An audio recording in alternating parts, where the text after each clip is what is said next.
Ever since I was a kid, I love learning about how things worked, where they came from, how they were built. I also love talking to interesting people. I think about it almost like a video game. What treasures are the people around you holding? What stories do they have? What are they like? I'll think about it with Uber drivers, cashiers, the people in elevators, or at concerts. In 2021, we went to Pittsburgh to see Weezer, Fall Out Boy, and Green Day for their Hella Mega Tour. We didn't have a lot of time in Pittsburgh, but I knew that I wanted to tour the Rivers of Steel Kerry Blast Furnaces National Historic Landmark. I love urban exploration and industrial sites and learning the history of different areas and about the manufacturing and industries that put them on the map. Now, not all tours are the same. For example, when we were in Boston, we wanted to go on a tour of the Freedom Trail, a few mile-long paths through some of the most important sites in American history. We signed up for a tour with the most popular company. It sucked. It was more of a pop performance by theater students designed for parents and their bored kids. Unfulfilled, I tried to find a real historical tour and lucked out and got just what I wanted. Our tour guide was a charismatic history professor who was actually knowledgeable about history. He kept cracking polygamy jokes because there were 3 of us, and he was amazed at the end of the tour when we told him we were actually poly. Anyways, we're always waiting to see who we get as a guide. Boy, did we luck out at Kerry Furnaces. Our guide, Bill O'Rourke, had not only grown up in the area, surrounded by the steel industry, but he had also worked at the furnaces, had been an executive in a metals company, and was a natural storyteller. We really enjoyed the tour. Bill and I talked a bit afterwards and he gave me his card. I've been wanting to do an interview series and he had been in the back of my mind to interview. Fast forward roughly a year later and we were planning on going to Pittsburgh for a Ringo Starr concert. So I reached out to Bill about an interview and he agreed. Fantastic. Well, some of Ringo's all-star band got COVID and they canceled the show. I was feeling a little nervous about the interview given we hadn't had a lot of time to test the equipment, so I thought about asking for a rain check. But Kelsey was the MVP and made sure we went anyway. Afterward, we went to his house and sat down and talked about ethical dilemmas and his experiences in Russia, including getting robbed by the police and completely turning around abysmal safety conditions. So Bill, thank you for having me over. Okay, good. You have a wonderful house. Thanks for coming. Thank you. Could you tell us a bit about your background? I was born in the Mon Valley area of Pittsburgh, which is a steel country, and 7 out of 10 people in that neighborhood worked in the steel mills, but not my father. He was a school teacher and a basketball coach. I had 4 sisters and a brother, and we grew up in a city called Munhall, and it was a nice place to grow up.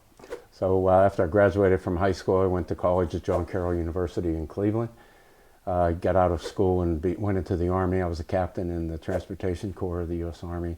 When I got out of that, I applied for a job at U.S. Steel, and they hired me as an industrial engineer and assigned me to Kerry Furnace, the blast furnace in Pittsburgh. And I knew I didn't want to be there all my life, so I went to law school at the same time. When I got out of law school, I was hired by Alcoa as a patent attorney, and I thought I'd be in that job for the rest of my life. And Alcoa kept offering me more and more challenges. So they asked me to run the patent department, be an assistant general counsel in the general legal department. Then they asked me to run the procurement organization, which is a really good opportunity. You get to realize the importance of the suppliers to a company, and they're really important. Then they asked me to run the environment, health, and safety function, which I did 3 times under 3 different CEOs. And environment, health, and safety is an articulated value of the company. And if you get an opportunity to work in an area of value to your organization, I encourage people to take that. That's a good one to have.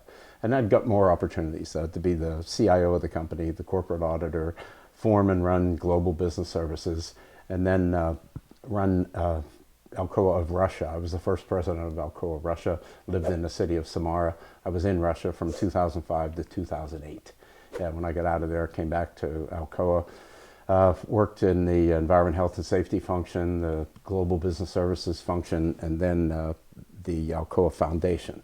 And Alcoa's foundation gives away about $50 million a year in 2 areas, environment and education. And it's nice to see the philanthropic side of your company and how they do good in different areas. So that was good. Then I retired from there. I went to visit a friend. He was the dean of the business school at Duquesne University, and he invited me in and said, congratulations on your retirement. Oh, follow me. We went down the hall. He said, this is your office, that's your computer, and here's your parking pass. I said, no, Al, I'm retired. And he said, no, you need a place to hang your hat. Just be here. We'll find some things for you to do. So in a year, I'm teaching 3 courses, including the strategy course and the MBA program. I'm the executive director of their ethics center, and I'm taking the MBAs on international trips to Brazil and Costa Rica. So I figured, no, that's enough. So I let go of that, but stayed involved in the ethics area. And I was invited to give talks at a lot of colleges and universities, and I continue to do that. I enjoy that. Made a relationship with a couple professors from Brigham Young University, Dr. Brad Egel and Dr. Aaron Miller, and they invited me to join them in writing a book. And the book is called The Business Ethics Field Guide. Yes. And it's an interesting book.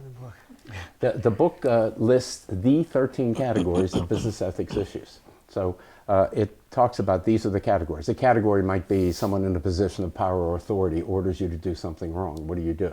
So the academics, they can define it, they can treat the pitfalls, the questions to ask. But what they asked me to do was write stories at the end of every chapter. Yeah. So at the end of every chapter is a section called Bill's Experiences, and I tell stories, real stories from my life. And then I get invited to some of the colleges and universities that are using the textbook to talk to the classes, and that's fun. The first time I went to the University of Florida, I walked in the ethics class, about close to 200 students, and I look up, there's my book in front of everybody. How about that? That was neat. Yeah, so that must have been surreal. Yeah, it was. Now that was interesting. The business ethics professor at the University of Florida is a guy named Brian Ray. And Brian Ray not only teaches ethics at Florida, but he also is in charge of the chaplains in the U.S. military.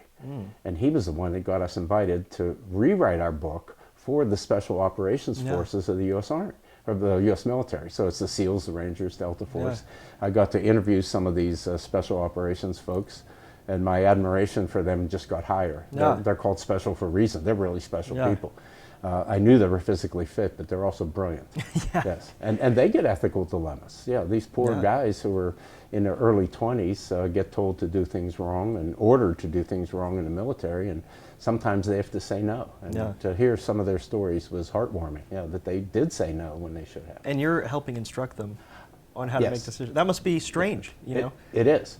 I mean, like cool, but interesting to think about people out there in the world and they're making these decisions. And I think I know when you enlist in the regular service and then when you're going into special operations, I think they ask sometimes ethical questions. Like if the President of the United States asks you to assassinate, a rival, what do you do?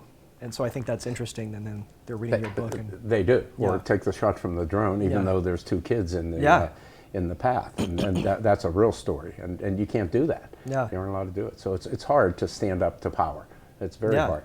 But I'm a firm believer that ethics is a skill. It is. It's like playing a sport or playing an instrument.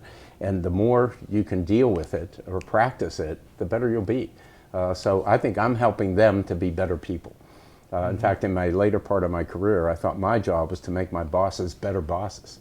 And you can do that. You can challenge them to do what's right at different times. So it's fun to be able to do that and maybe have an impact. And then your son is the captain of a riverboat. Yes. And then you were going there, because I'm trying to get into how we met. Oh, we met on a tour at Carey Furnace, and I explained why I was giving tours. And the answer is I went to visit my son at his office at the Rivers of Steel headquarters. And while I was waiting for him, I'm looking at a model. They had this giant model. It's like 15 feet wide, and they had all the old buildings in U.S. Steel's Homestead Works when they had 15,000 employees at the time and all these operations. And I'm looking at the model, and the executive director came out, and she said, let me tell you about it. And she pointed out the open hearth and the structural mill and the 48-inch mill. She said, and you go across the river, and that's Carey Furnace, and this is Furnace 3 and 4, and that's 6 and 7. I said, no. I said, that's 3 and 4, and that's 6 and 7. She said, well, where's the car dumper? I said, it's right beside Furnace 6. She said, how do you know that? I said, I used to work there. She said, you have to give tours. I said, okay. So I give tours. I'm 10 o'clock on Friday. That's me. Yeah. And I'm having friends show up now, which is good. I'm telling people I'm doing it and suggesting they show up. So I had a friend who was an iron worker, and he worked in Carey Furnace. He climbed those furnaces when he was doing some work, and he wanted to come out, and he enjoyed that. Then I have a couple banker friends that have shown up. And I'm a mentor to people coming out of the military. So I get assigned somebody. And I've had 3 of them show up for the tour, which is good. Yeah. So when you were a kid, you said you had people in your family that had worked in the steel industry, and then your dad sort of broke that tradition. When you were a kid, did you imagine that might be me, I might be going to work in the steel industry? Yes, in fact, it was a logical career path. And the ideal would be to get into the mill as a laborer and then get promoted to become a foreman. And they were called white hats because they wore these white hats. And a lot of them would put them in the back of their car. So I would see in my neighborhood 7 out of 10 worked in the mill, but you knew who was the bosses too, because they had their white hat in their car. They were real proud of that. Yeah, that was good. And I remember when I had the job as industrial engineer in the mill, and I told my parents I'm going to law school. They said, "Why would you do that? You have such a good job in the mill." And I said, "Because I don't want to be there the rest of my life." And I was not encouraged to go to law school by my parents. Isn't that interesting? It's funny how most kids, their parents are like, "You need to become a doctor, a lawyer," right. And then your parents are like, "What are you doing? Yeah, you're throwing this away. You got a good job. You're in the mill." Yeah. So where are you in the lineup of the siblings? Number 2. You're number 2. I have a sister that was born in August of one year, and I was born in August the next year. They're called Irish twins. Yes, Irish twins. Yeah, that's right. Irish Catholic. Yeah, that's right. So who came over from Ireland? My grandfathers. Okay. And they would come and then go back, and then they'd bring their spouse and then go back, and then they'd bring siblings and others and come back. It's like that whole chain that they're... Did they settle here, or did they... They settled in the Munhall Homestead area, which is real close to the mill. If that's where the work was, that's where you would live, close to there. So both grandfathers lived in the shadows of Homestead Works. And then your dad decided to become a teacher, coach, instead of going into... And I know I've watched your other interviews, and you talk about, your thing when people bring up your name is like ethics, and integrity. And you talk about one of the people that taught you that was your dad. And I was wondering if you could talk about it. My dad was a great man. He was a good man. A little example, he didn't use profanity. Everybody used profanity, not my dad. He wouldn't. And I was asking him that sometimes. Why? He said, first, it means you don't have any command of your vocabulary. And second, you downgrade yourself every time you use one of those words. And it's interesting. Right now, if I blurt out a wrong word, I feel so guilty. So your dad's still like, what are you doing? I would say, if you talk to people, they would say, I don't use profanity. One slips out every now and then during traffic or whatever. But he taught me that, and that's just a basic one. Then he was a volunteer. He was always a leader in the Parent-Teacher Association, so he knew what was going on in the school and was involved. He was a reader at our church. He always read, and our family, big family, sitting in a whole pew, and there's Dad up front, so he taught you that. The encouragement to become an altar boy, the encouragement to get into Boy Scouts. And then he was the recreation director of our city. So he ran maybe 15 playgrounds in the city in the summer. He had to buy a lot of the sporting goods for the playgrounds. And I remember one year, after he bought all his sporting equipment, he set up all the playgrounds. The head of the local sporting goods store shows up at our house. I'm washing the car in the backyard, and he's walking down the driveway with a set of golf clubs. And he said, where's your dad? I said, he's in the house. He said, tell him these are for him. And he put them against the garage. And Dad came down about 20 minutes later. He said, what's this? I said, Manny was here and he told me to tell you those are for you. He said, come with me. And he put the golf clubs in the car. We drove down to Manny's place. He walked in with me, put the golf clubs on the counter and said, Manny, I didn't pay for these. And then we walked out. He never talked about what he was doing on the way down or on the way back. But the message was clear. If you don't pay for it. He's living it and showing you. And he did. His whole life. He was just a good man. He went into teaching primarily because he loved basketball. And he could be a basketball teacher. And when he got hired, they made him the wrestling coach. And the basketball coach was a guy who was an Olympic wrestler. Steve Augustino was his name. And so they got together and said, let's switch. Maybe we should change. And they did. And then Dad coached all the way through that. Did you play basketball? You're a tall guy. I played basketball for him in 9th grade. And he would never start me. It would look bad. It'll look bad. Can't do that. Now, it's anti-nepotism. You're suffering because... Right. I was clearly in the top 5.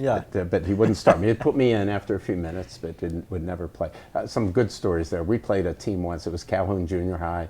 They had older kids. They were better than us, and there's no way we're going to beat them. So at the time, we didn't have a shot clock, so we practiced the four corners offense like they did at North Carolina, like Dean Smith had there. And we practiced not shooting for the whole week. So then we go to the game. 3 minutes in, it's 0-0, and he puts me into the game. Remember, don't shoot. Well, I get in. I'm wide open. I took a shot. It went in. He pulled me and sat me down for the rest of the game. We won that game, 5-4. 5-4. So we're driving home, and Dad said, you know, you could have lost that game for us. I said, I won that game for us. I had 40% of our points. Yeah. So we had a nice arrangement. The end of that year, he gets made the senior high coach. Well, and I'm going to the senior high. I said, no way. So I switched, went to the Catholic high school instead. Yeah. You didn't need your dad bringing you down anymore in the Correct. game. Was it hard, because I've only seen you now, you know, as you are, but as a kid, was it hard? Did you ever feel any friction, like, my dad's being a little too upstanding? Like, can't we put me in, or did you have? No.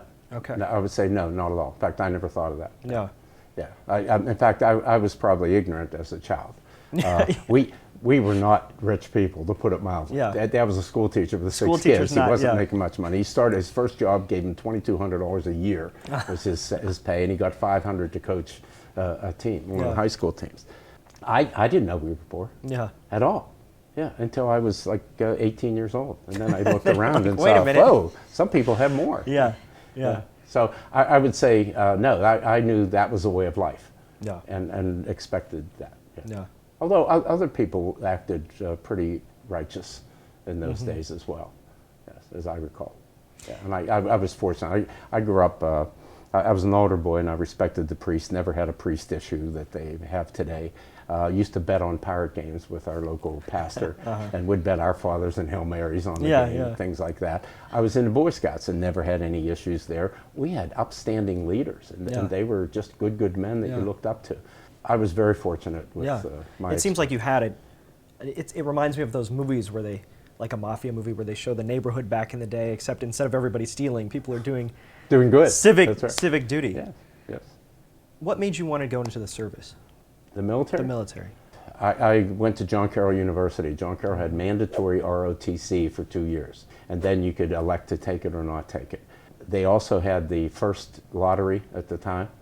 I pulled number 11, which means I'm going. Yeah. And the Vietnam War was at its height at that time, and I figured I'll get back into ROTC, which I did. Yeah. And they let me back in, and I finished up that way. So it was a lesser of two evils. I'd rather go in as an officer than enlisted, and that's Were why you I nervous went. about Vietnam and it hanging over your head? Sure. You know? Oh yeah.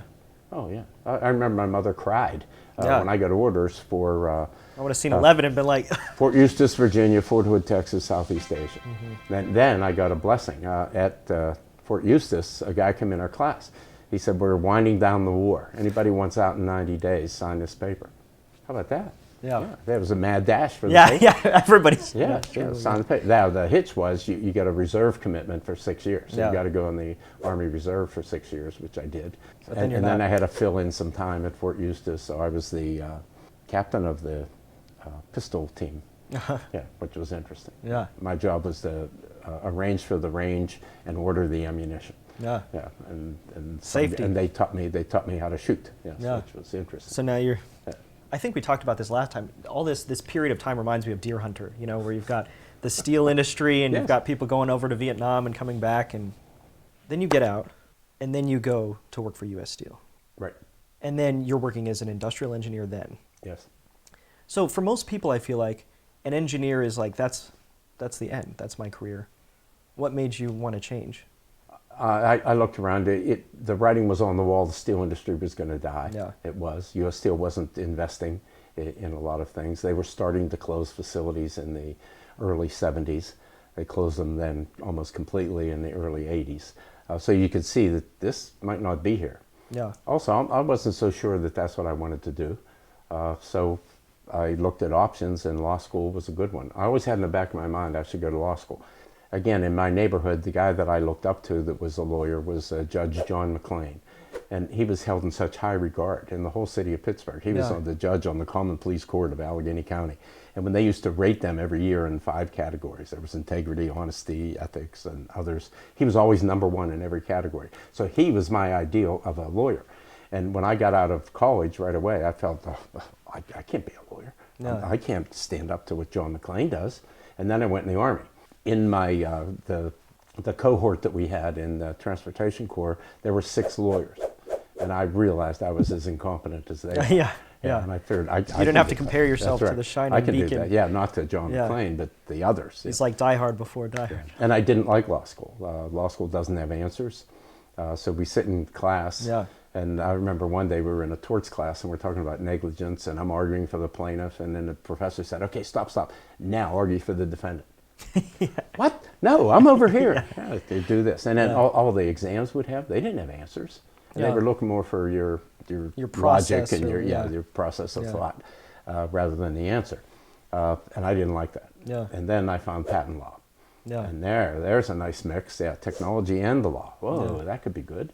So I thought I'd pursue that. I think it's interesting how you have these sort of unusual examples where when most people think of lawyers, they think of shady, corrupt people, or at least, and then you've got this shining example in your neighborhood that you're comparing yourself to, which is sort of the opposite. So how did you like patent law? Like, what do you think of the U.S. patent system and all this? There's room for improvement. The patent system is wonderful. It's founded under the Constitution. Article 1, Section 8 of the Constitution says that we will reserve for a limited period of time for authors and inventors exclusive rights to their inventions, to exclude others from their inventions. So they put together the patent system, and that's what it does. It rewards you for a limited period of time, but nobody else can make, use, or sell what you make, which is good. The part that I really like about it is you're dealing with the latest and greatest all the time.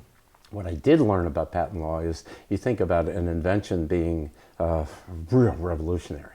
It's not. It's this much. Yeah. And to get a patent, you have to be new, useful, and unobvious based on everything that came before you. Yeah. Well, that standard of unobviousness is pretty small, is what I've learned. The light bulb, for example. Everything in the light bulb that Edison made was known, even the filament. What wasn't known was making a filament 1/32 of an inch in diameter. 1/16 was known, 1/64 was known, but not 1/32. And that's unobvious, pretty minor step. Very unobvious, pretty minor step. But that's what it rewards, is invention. And sure enough, it was an invention. It was unique. So that was fun to work on new things and work with some of these inventors that were always thinking about what can we do to make it better. Yeah. So that was fun. And a pleasant diversion was working on trademarks also. So I got to register the Alcoa trademark around the world. I think we were the first registration in China. Oh, wow. Whenever they opened up to trademarks. And the Alcoa logo was, I think, registration number 00001. Wow. Yeah. So that's you. Yeah, so that was good. Yeah. What do you think could be improved about it? The system, first of all, it's too expensive. So they've tried to cut that, and it was about 20 or 25 years ago. They cut the cost by allowing individual inventors to pay half of what corporations paid. And that seemed fair, but still it's gotten too high. Then if you get into litigation, it's extremely expensive on litigation. And the people that win are the lawyers on the two sides. Yeah, the judgments are sometimes big enough and the inventors get something, but that's too much.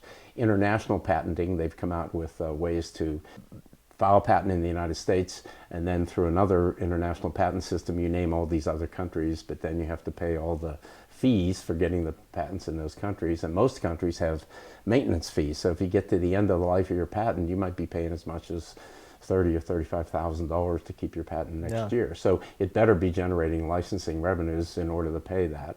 But it's extremely expensive. So there might be a better way to do that. Maybe you could get a patent for a shorter period of time for less money. Don't know. Were patent trolls a problem when you were working on patent trolls? Were they? Yes. Yeah. Yes. There are some people that'll look at your inventions, and then they'll come out and try to patent in other areas. That could be legitimate. You could look at where other people have patents and see if other things are new and useful and unobvious, and get patents in those areas. But there are some people that just want to block you so that you will pay them money. And that's not legitimate. That should be stopped. Another thing on litigation is the loser should have to pay the costs. And some of those trolls that are suing people just to make money, not for the good of science, they should have to pay when they lose. And certain things, even if you pay the cost, it's like there's still so much time and effort that's lost, even though unbelievable. You're paying the money. It's like restitution just doesn't work, perfectly. There's just no getting back. That's right. So you finished law school. You knew in law school that you wanted to go into patents. Yes. You become a patent attorney. And then you're looking out onto the world, and then what? Okay, I was a patent attorney at Alcoa, and So how did you pick Alcoa, though? great reputation, just Yeah. wonderful reputation. So while I was an engineer at U.S. Steel, I would go to their patent department on a regular basis, and I got to know their patent counsel, was a guy named John Pagan, and he and I became friends. And I would go and say, John, bring me into your department. Now, I could become a patent agent. It's not yet a patent attorney, but you can still write patent applications and do other work there. Move me, transfer me in. He said, no, I can't do that. Well, I found out later my boss was telling him, no, wait till he graduates. So in the meantime, I figured, well, if U.S. Steel doesn't want to hire me, I ought to look around. Looked around, and Alcoa had a wonderful reputation, and I was very fortunate to be invited to join them. Yeah, so right after I graduated, I joined them. So how long did you work just as a patent attorney in Alcoa until you got moved around? Well, I worked for about 3 years, and then I got promoted and worked as patent counsel for about 2.5 more years. And then was made an assistant general counsel and given duties in the general legal department as well. And then a fellow who was an assistant general counsel, later became general counsel of Alcoa, he moved into the environmental area and called me one day and said, would you move out and join me over here? And you could run an environmental service group and do environmental services for the whole corporation. And I was very reluctant to do that because I wouldn't be practicing law. Yeah. But he did it. He did it, and he was up higher than I was, and he stepped out and went over there to do this. So when he invited me to do it, I thought, yeah, if he did it, I'll do it. So I followed him. And then he became general counsel. He went back into the legal department. The CEO of our company at the time was a guy named Paul O'Neill, the most enlightened leader I've ever known. Paul needed a chief financial officer, and he interviewed people from all over the world because his chief financial officer went to work for Philips in Amsterdam.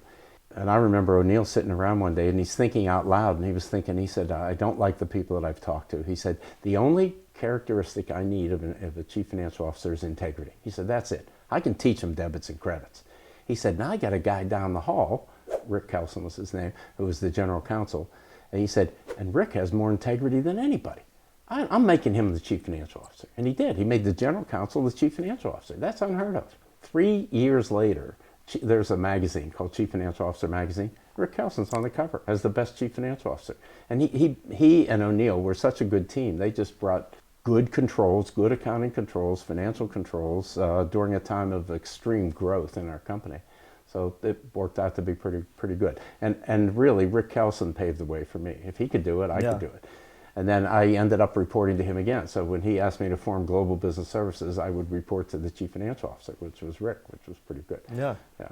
So you worked at Alcoa before O'Neill came in. Yes. Where was there a lot of, when he was going to be coming in, was there a lot of rumblings about like what's it going to be like? And first of all, O'Neill was the first outsider in Alcoa from the very beginning.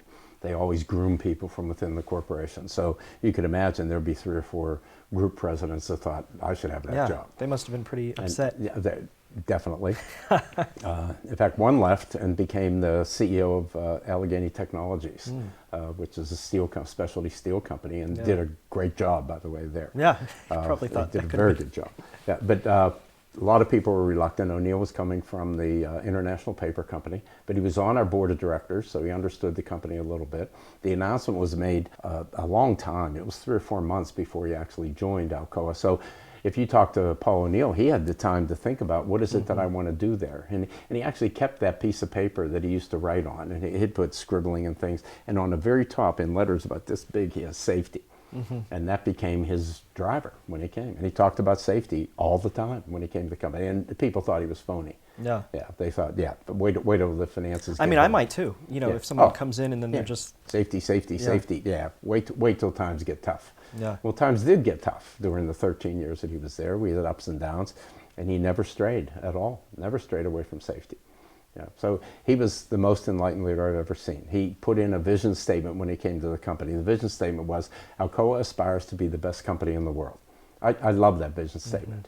First for the superlative, the best, not second best. Yes. And the second is, it doesn't say we're going to be the best R&D company or the best marketing company. When companies do that, they say we're going to be the best marketing in the world. How do the accountants feel, or HR, operations, quality, everybody? They're disenfranchised, but not O'Neill. Yeah, he wanted everybody to be their best, do their best. Got an example, he called the controller of the company in when he first came to Alcoa. He said, how fast Ernie, do you close the books at the end of the quarter and release the earnings? So Ernie said we close the books on the 15th working day of the quarter and release the earnings the next morning, and I'm very proud of that. And O'Neill said, but if you had no impediments at all, how fast could you do that? And Ernie eventually answered him. He said, you could do it in 3 days. So he said, do it in 3 days. He said, I can't do it. I'm just answering your question.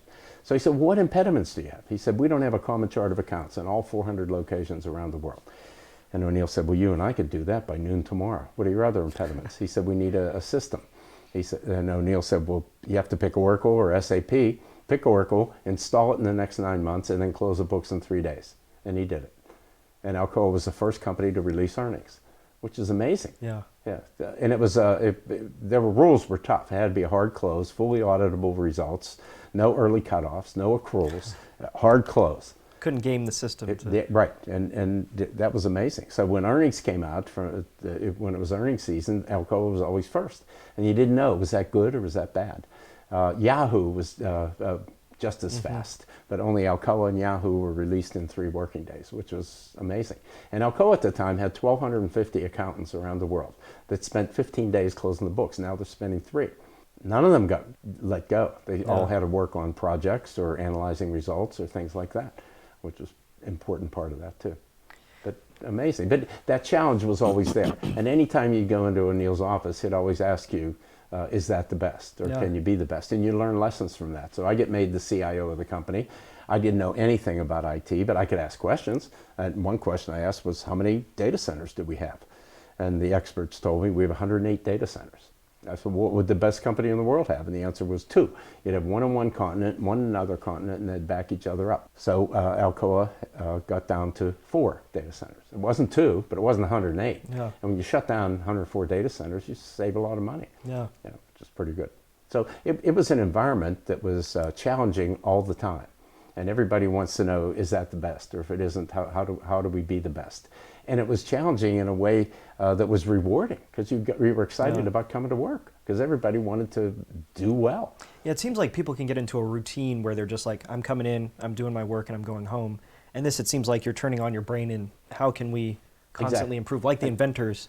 Right. And I'm a firm believer that there's discretionary effort, and everybody has plus or minus 20 in that. Yeah. So if you get the discretionary effort of everybody, they come in there, they really want to work, they want to do good, you're going to get 20% more. Yeah. And vice versa. If you come in with low morale, you really don't want to be here, your boss makes your life miserable, you can lose 20%. Yeah. And that's a pretty big swing in productivity, I think. Yeah. And O'Neill, he did things like moving from the Alcoa building, 31-story high-rise office building with 96% closed offices. 96% of the offices had a door. He moved to the North Shore of Pittsburgh on a building between the 7th and 9th Street bridges. It's a very big footprint, 5 stories high, all cubicles. All cubicles. So did he have a lot of upset people with? Very, especially the lawyers, right? We have confidentiality. You're taking it, yeah. My privacy. What about my privacy? Yeah. He wanted openness. And he believed openness led to transparency and integrity and communication. He even wanted escalators, not elevators, because he wanted. And I know a couple of times I'd be passing someone and you could tell them, "Oh, remember that? Yeah," and you can give them an answer right there, just when you're passing on an escalator. So he wanted the openness, which was pretty good. But everyone had a cubicle, 9 feet by 9 feet, same furniture, whether it was the CEO or someone else. How about that? Yeah. Amazing. And it sets a message. Oh, strong message, yes. Yeah. And the way he did that, a year before the building was done, he took him and his direct reports up to the top floor of the Alcoa building, the 31st floor, and put them into cubicles to show people that it's possible. Yeah. Yeah, and the lawyers would argue we have confidentiality. We have to have a closed door. He'd say, well, don't you think I need confidentiality too? He said, I'm not having a closed door. But he did, he built them these little rooms, so you could go to a room to get confidentiality. It's not the same as like your own private. All of them were converted to like storage centers or copy rooms or things like that, because they didn't need them. Yeah, that's not the actual point of put in white noise in the floor and the ceiling so that you could mask the sounds and things. He did a lot of good things. When he built that open office system, he came up with 10 design principles. And when people would come to his office and say, can I do this in my area? He'd pull out his principles, say, yes. Yeah, or no. Yeah. And one of them was, nobody will be more than 30 feet from a window. How about that? That's pretty neat. Yeah. Yeah. So he was concerned for others, and he wanted the openness. And so he must have been pretty polarizing, though. You get people that are like, we had the big executive office, and then At the beginning, he was Yeah. polarizing, but he had the thoughts. And then I would say over time, especially towards the end, people wanted to be on his team. yeah, Yeah, he was attracting rather than polarizing. Yeah, and he attracted an awful lot of good people that wanted to be with him and emulate him. I did. Yeah. When I went to Russia, they told me that the Russian operation was bad. Everything was wrong. Everything's wrong. And I could list everything. Product quality, they were putting ISO certification on product that didn't meet the certification, and bribery and corruption and bureaucracy. It was terrible. And you can imagine that plane ride. I'm thinking, what did I do? I just made Yeah. a big mistake. So I'm heading off to Russia and thinking, where do I start? And I remember O'Neill said, if you get safety right, you'll get everything right. So I figured, I'll start with safety. And their safety was deplorable. They didn't wear any safety equipment anywhere. Their incident rate was 10 times higher than Alcoa's, and they killed 5 people a year on average for 50 years. These facilities had run for 50 years. They killed 5 people a year. You don't kill people in an Alcoa facility. Yeah. So I decided we're going to start with safety. Trained 8,000 people the first year, put people in safety equipment, and they wore it. Yeah, brought in health and safety auditors to upgrade facilities. We had a program in Alcoa to identify fatality risks. And some of our big operation plants, they might find 1 or 2 fatality risks a month. After we found 2,500 fatality risks, I thought you were going to say 25. I told them, stop looking, start fixing. Yeah, we're not going to make that list any longer. But it was deplorable. But the first full calendar year that I was in Russia, no fatalities, none. And the Russians will tell you that was good luck. That wasn't good luck. It was a lot of hard work and effort. Yeah. Today, I'm really proud. They've gone 8.5 years now without a fatality in Russia. How and about that? you helped. How about that? You were the guy that helped set that up. Well, think about that. That's probably 42 people that haven't died because Alcoa went to Russia. Yeah. How about that? It is really interesting to think about the tangible downstream effects that you could have on something like that. Or O'Neill's philosophy. You know, I think it's easy to look at a spreadsheet and be like, okay, we've got this many things here and this many things here. But to actually realize, like, oh, people aren't, they're not dying. Right. Because of this that we've done. I went to his office one day and I had the graph of the lost workday rate. How many people couldn't come to work the next day, and it went like this during his time period. So I extrapolated that and showed if it would have stayed here at this line, here's the number of people that would have been injured, and the number was big. It was like 400 would have had a lost time accident, and like 8,000 would have had an injury. Yeah. I said, and they would thank you, but I don't know their names. Which is, but it must be gratifying, I think. Oh, when you reflect on that? Yeah. Paul O'Neill thought that was the most important part of his job. And when he looked back on his legacy, he quadrupled the revenue of the company, tripled the income, took market cap from 2.9 billion to 29 billion. Those are tremendous financial results. Anybody would like those. But what he was proud of most was, I took the lost workday. The incident rate went down every year that I was here, every consecutive year for 13 years. Yeah, and it will continue to do that, is what he hoped. And it did, by the way. So how did you get to go over to Russia and become the president of Alcoa Russia? Okay, there the CEO of the company at the time was Alan Belda. And Alcoa had a lot of growth through the late 90s and early 2000s. Why is that, by the way? Growth is good. Yeah. Growth will give you more economies of scale and more profitability. So Alcoa bought the aluminum industry of Italy, of Spain, of Hungary. We built facilities in China, Brazil, Iceland. We bought our competitors in the United States, Alumax, Cordon Technology, Reynolds Metals. So we're growing dramatically. And in fact, in 1996, Paul O'Neill went to Russia. And he came back and said, the place is a cesspool. There's a troll under every bridge, and I won't put my people there. Yeah, by 2005, we thought things had changed enough that we could go to Russia. If you looked at the per capita consumption of aluminum in Russia at the time, it's about 5 kilograms per person. In the Western world, it was 25 to 30. So we saw a lot of upside potential in aerospace products, transportation products, and packaging for beverages, the aluminum can. When I went to Russia, all the beverages were sold in either glass or PET bottles. Today, the market share in Russia is 43% aluminum cans. And all of that's made in Alcoa's plant in the city of Samara, which is a dramatic impact. So we had a lot of opportunity to make an impact in those areas. There was the market share in the different areas, so that was good. The CEO tells me we're gonna conclude an acquisition of these 2 gigantic manufacturing plants in Russia, and we want you to go to be the first president of Alcoa Russia. He said, but I know you won't go. I said, okay, give me a day. So I came back the next day and told him it was the right time in my life. I'd really like that challenge. And he said, that's great. Now I think you have no judgment. Nobody in their right mind would take this job. So with that resounding endorsement, I took off for Russia, which was special. So when you're on the plane or when you're getting ready to go, were you like, what have I done? Right. What am Right. what's... In fact, there's a theory in HR. It's called the Maringer's Curve. If you're going on in life and you're pretty satisfied, your satisfaction rate's really high, and then you make a major change. And the change could be anything from divorce, a move, a career change, or things like that. But when you make that change, you should expect that your satisfaction level is going to dip. It might go up right away because, oh, I just got this big promotion. But in a short period of time, it's going to dip. So your satisfaction rate's going to be low. You should be aware that that's going to happen. But then you're going to come out of that. And hopefully, Yeah. if you come out of that pretty quickly, you're in the right job, that's okay. But be aware, your satisfaction is going to fall. I went through the whole thing on that plane ride. What in the world am I doing? Yeah, this is wrong. Yeah. I had it made. Yeah, this is okay. I could coast to retirement. Yeah. Instead, I take this challenge. I don't know their culture. I don't know their language. I was told everything is wrong.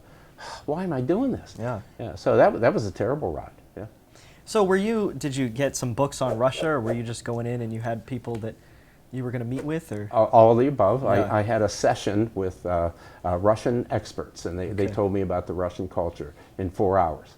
So were they just The like, whole Russian good culture. luck, Yeah, you know? yeah, and then Have fun, good, Bill. Good luck. Yeah. Yeah. So it must have been so overwhelming, though. It was. It was Yeah. extremely overwhelming. And I always prided myself that I knew everybody. So I'm running the patent department, and I have 28 employees. I know them all. Yeah, no problem. Then I got made Financial Shared Services, had 700 employees. That was hard. But when I left there, I bet I could have named 500 of them. Yeah, and I tried to meet everybody. They had an orientation session for new employees, and I used to try to attend that to try to get to know those people. But Russia had 16,000. And they have names like Dmitry and Oleg and things like that. This is going to be fun. Yeah, so I started at the top and tried to learn the people that were there. So when you get there, do you feel like an outsider? You know, or are you like, I'm just some American who's just off the plane? I don't, you know, these people are like, what does this guy know? Right, right. Yeah. And they would be talking another language. Yeah. And I had a translator, I had a bodyguard, and I had a driver.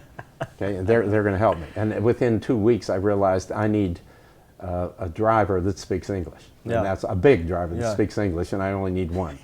So I got big, Constantine. intimidating driver. So Constantine was my driver, and he was there every day, every morning. I'd come out of my apartment, and there he is. Yeah. He'd take me there, take me home, and I'd tell him to go home for the weekend. I don't need you. He said, but you're going to go out. He said, you need me. I said, no, I'll go on my own. And I remember I was robbed by the police one Friday night, and I told him to go home. I don't need a ride. And I'm walking back from a restaurant to the hotel, and the police car pulled up. 3 of the militia got out, asked for your papers. You always carried your papers. They went through my pockets and took $400 and a camera. And I'm thinking, who do I call? I know. What's 911? this? What's this? Yeah. This is 911. Yeah. Yeah. So I would go back and tell the Russians what happened, and they'd say, did you get hurt? I'd say, no. They'd say, well, they probably need that money. Yeah. How about that? And it's an expectation of corruption. Yeah. Yeah, and it's throughout the country, which is crazy. Good story. So my wife's son was going to go to Smart Aerospace's university. The last part of the admission process is meet with the leaders of the university. At the end of the meeting, the rector, the head of the university, invites everybody out and tells the mother, you know, give me 9,000 rubles and your son's accepted. Do you believe that? And that's money that he puts in his pocket. So I said to her, what'd you do? She said, I paid it. I said, why?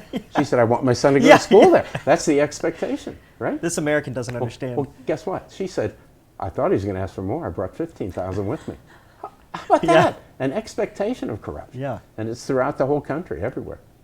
As someone who talks about ethics all the time, who, you know, had all these great role models, and then when you're going to Russia, they must have been like, here's how it works, corruption everywhere. And you talked about, I think, that you had a gigantic budget in anticipation of paying off. Yes. So you had $100 million, something like that. That was the whole budget for capital expansion in the first year, and we spent 20 million of that, and the reason was we wouldn't pay people off. And if you don't pay people, the supply chain doesn't move. So they have an import-export office in every city. Goods go in there before they go to the customer, and someone runs that. And they don't release the goods until you pay them money that they put in their pocket. We wouldn't pay. You don't pay, goods don't move. We planned to break even in 3 years, but because of that first year that we didn't get the stuff in because we wouldn't pay all the bribes anywhere, we didn't break even until the 4th year, which was a shame. We had an aerospace plate furnace coming into the city of Balaya from Ebner Company in Germany. It's coming on 4 flatbed trucks, and the mayor comes out with his militia, stops the trucks and said, I see all this money coming in my city and I'm not getting any. He said, these trucks don't move till I get 25,000 US dollars, which was a fraction of the whole 20 million for that furnace. We told him, no, you're not getting a kopeck. You're not getting anything. And then you cross your fingers and hope he lets them go. Well, the militia could be stopping someone else who will pay. So eventually, after I think it was 4 days, they let the trucks go. But it took a while to stick to your guns. Was it hard for you where I imagine you're getting all this pressure like, hey, can we get the trucks moving here, Bill? From New York City, from my boss, who's saying, get the capital investment done. Yeah, get it done right now. Do whatever it takes, right? Do what, he'd never say pay the bribe, but he'd sure insinuate it, right? And of course, I got a lot of that. However, if you back up to the CEO, why did the CEO pick me to run Russia? I'm not an operations guy at all. I was selected because I could bring the Alcoa values into Russia. That's why. They'll surround me with the engineers and the operators and the quality people, and the people know how to run operations. But you bring the values into Russia. So that's why I was selected. But still, you bet that pressure was there. Also, the first year that I was there, 50% of my bonus was based on make the capital plan. I didn't make the capital plan, so I didn't get that part of the bonus. I got the other 50%, but not, so don't feel too sorry for me. But I didn't get that because we didn't make the capital plan. So it was to my own selfish best interest to make those payments, to make the capital investment so that I would get it. But we couldn't do that. Didn't you have everybody, did you ask around and like, how do other corporations handle Russian, way of life and culture? Sure did. Yeah, I became a member of the American Chamber of Commerce. They met in Moscow once a month, and I would meet with my peers. The guy that ran Coca-Cola of Russia had 16% growth for 8 consecutive years. That's amazing. That's pretty good. And when I asked him about that, he said, I just don't ask any questions. Yeah. And he insinuated that he lets his people do whatever they have to do to get the investments made or the payoffs made, and we wouldn't do that. Other big companies would not participate in it. So the head of Shell, he wouldn't. He said, no, we just don't do that. The head of Exxon wouldn't do that. No. The smaller companies, if they were a real small company, they not only had the bribery and corruption, but they had the Russian mafia would show up and say, you're going to pay us for protection. And they had to make a decision they're going to do that or they had to get out of the country. Now, we weren't faced with that because we were so big, I think. Yeah. But we were faced with the corruption on a regular basis. Other people, they do it. Yeah, they just don't say anything about it. So was there ever a part of you that's like, somebody has to budge here? Will it be me? Did you know that you were just going to? We were just not going to do it. And I felt that if we stuck to our guns, pretty soon they're going to realize you don't get money from them. Yeah. Pretty soon they're going to realize that they employ an awful lot of people in our cities. Yeah. That's good. You think it's in their interest to have all this extremely in their best interest. So I thought that would come across. I would complain to the federal government pretty regularly, but the regional governments really don't care about the federal government. Yeah. But that did filter down as well. That take care of these people because our investment in Russia was good for the federal government of Russia. Yeah. And they also felt that our investment was going to bring more investment. An example, we make canned sheet for making an aluminum can, but we don't make cans. Rexam, Ball, Canpack, can makers had to invest in Russia to make the can from the sheet that we made. So our investment's attracting more investment. That's very attractive to the Russian government. Yeah. Yeah, and they're really suffering today with all these companies pulling out. Oh, I bet. It's going to hurt their economy dramatically for some time to come, which is just a shame. The selfish interests of that government. Yeah, Russia's in the news a lot now, obviously. Like, how do you feel about the whole situation, and how does your wife feel, I guess? Yeah, it's a shame. There's two sides to a story. And if you look at the corruption index in the world, you'll see Russia's real high on the list. Yeah. Nigeria is high on the list. Ukraine is high on the list. So Ukraine's saying, oh, we're so good and Russia's so bad. No, they're not. Ukraine has some of its own sins they need to pay for. Still, you don't take a country or a part of a country, not in this day and age, yet you look back in 2014, Russia went in and took Crimea, and the rest of the world sat back. So if you're the Russians, you're going to think, it must be okay, I'll take some more. So they're now trying to annex the whole east side of the country. And it looks like they might get away with that. That might be the settlement that they have. And then the rest of Ukraine hopefully can become a country on their own.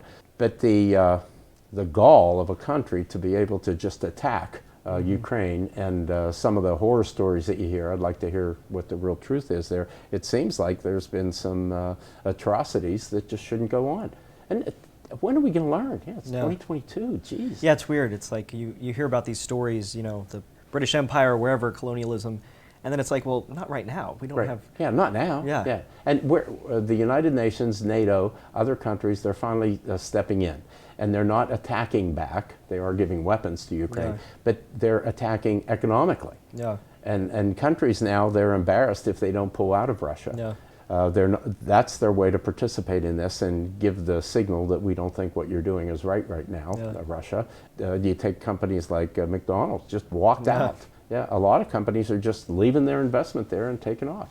That's not good for the Russian people at all. It's really hard for the people that don't support the war, and then their economy is just tanking. Yes. And it's like... Yes. And the inflation rate there is higher than it is here. They still have their energy exports, and it looks like some countries like China will hold them up there. They'll buy some of their exports that are there. But this is going to hurt. It's going to hurt for a long time, and it's such a shame. When I was there in 2005 to 2008, they were doing great. Russia was doing really fine, and the economy was really taking off. Direct foreign investment was growing pretty high. They were still investing money into their healthcare and their education, and their education was among the best in the world. Their literacy rate is the highest in the world, and they have this long history of healthcare and education. It's been wonderful. And I thought, I met the next line of leaders in the government and in banking, and the next generation was ready. They were ready to take off and put their investment in different places. They had a surplus in their government. We have this $22 trillion deficit right now. Yeah. They had a surplus in the government. And I thought if they could reinvest that surplus into their infrastructure, like the roads are a disgrace. If they could put an interstate system in like we have in the United States, that would be wonderful. Buttress their education system, and they seem to be doing that, and keep healthcare on the rise. I think they could have really taken off, continued to grow and develop, and give their people hope. I think the Russians don't have hope. If you look at their population, when I was there, it was 150 some million. It's now down to 144 million. What that says is people who are getting married are having one child at most. If you do that for a couple generations, you cut your population in half, and it's continuing to collapse. Well, I was there. Putin was offering the equivalent of $25,000 US if you had a second child. How about that? Yeah. The population. Your family would have been... That's right. We would have been in good shape. Yeah. The population increased 9 months later. Yeah. But it was just a spurt at one time. Yeah. It continues to decline, which is a shame. Yeah. But I thought they were on the brink of a recovery that was going to be significant. I thought they were taking their place in the world. They held Olympics that were in Russia, and they were coming on the world stage. They held the World Cup a couple years ago, and they were coming on the world stage. And then they act like this. It's crazy. Well, you actually got to meet Putin, didn't you? Twice. Twice. Yes. It wasn't a big deal. If you ran a company in Russia, you got invited to the World Economic Forum, which Russia calls their Russian Davos. And I was there in 2005 and 2006, and you get to stand in single file and then walk up and get to shake hands. It wasn't a real big deal. Yeah. And you said Bob Kraft was there? Bob Kraft was there in 2006, and when he got up to Putin, he took a Super Bowl 39 ring off and showed it to Putin. Putin said thank you and took it. So Putin has a Super Bowl ring. Can you imagine though? It's like you're a guy in the United States, who's like basically royalty, with the owner of the Patriots, and then you're just in this line meeting this politician, and then it's like, okay, there's the ring's gone. Ring's gone. You just keep moving. By the way, what a wonderful man. I got a chance to see him come to the Tree of Life Synagogue, by the way.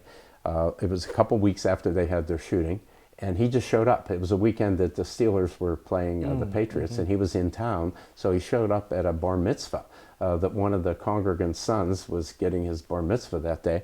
He showed up, asked if he could attend the ceremony. He did, and gave a significant financial gift to the young man. Yeah. How about that? Yeah, pretty nice. Just out of the goodness of his heart. And I love your story about the Tree of Life Synagogue and this like person who I wouldn't pick you as the That's right.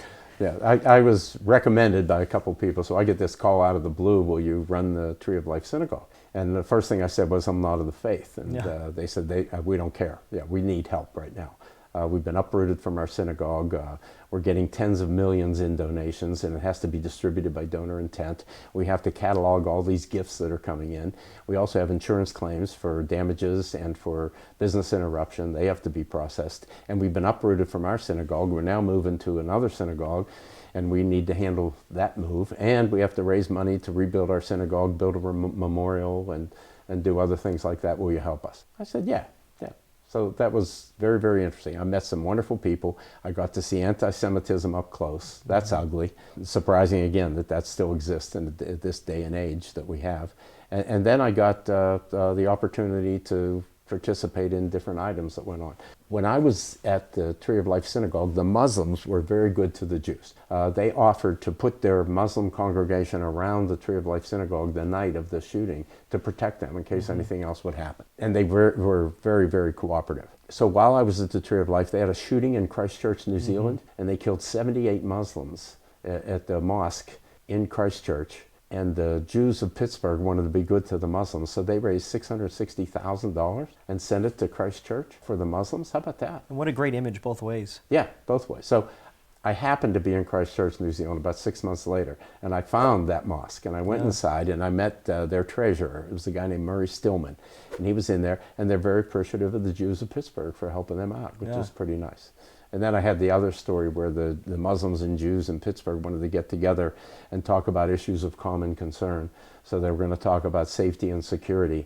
And who did the Jews pick to represent them at the meeting? The Irish Catholic. So I'm in there with my shoes off and my yarmulke on, which was special. Yeah, it doesn't get more ecumenical. Yeah. But these are great opportunities to have. And I also got to tour the Tree of Life Synagogue with one of the survivors. His name was Barry Weber, and he came in with his rabbi, his psychiatrist, psychologist, and his wife. And he recounted the events of while he was there. And to just follow him through, he said, and then as we walked through this end, Cecil got shot, and he fell down here, and then we ran back into this closet, and he showed me the closet, and he was in the closet with 3 other people that were in there, and then the gunman came to the closet and walked in and shot one of the persons that was there. And you just bring tears to your eyes to have him recount all this. Brought tears to his eyes, of course. Must have been so surreal to be in the place. Yes, and with bullet holes, still riddled with bullet holes from this moron that did that. But that was an opportunity. I also got to walk through with the dignitaries from the state of Pennsylvania, the lieutenant governor and some of the senators and representatives, and have them recount what had happened through the shooting. And the Rabbi Jeffrey Myers, who's one wonderful man, right guy, right place, right time, he's helping that congregation. He actually has a prayer book in his office with a bullet hole straight through it, which is sad. But I look at that as an opportunity. And now they've hired a real executive director, and she's doing a very good job. So you have all these, you've had such a life experience. When you were young, did you realize, maybe I'm a little exceptional? Or do you just, what was your internal identity, or what is it now? That's a good question. I don't think so. I would get a. You're always so humble. I got good grades. Yeah. Each year at different schools, they would recognize the smart person in the class, and sometimes by subject, sometimes for the whole class.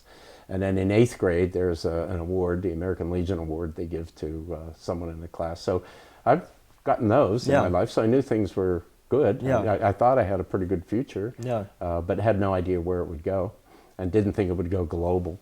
And every time I get to another country, I realize how fortunate I am to be able to see this culture and feel this language. But you talk about luck, but are you ever like, maybe there's something great about me? You know what I mean? Like, you're such a humble guy, but like at some point, No, I'd like to think I'd make an impact.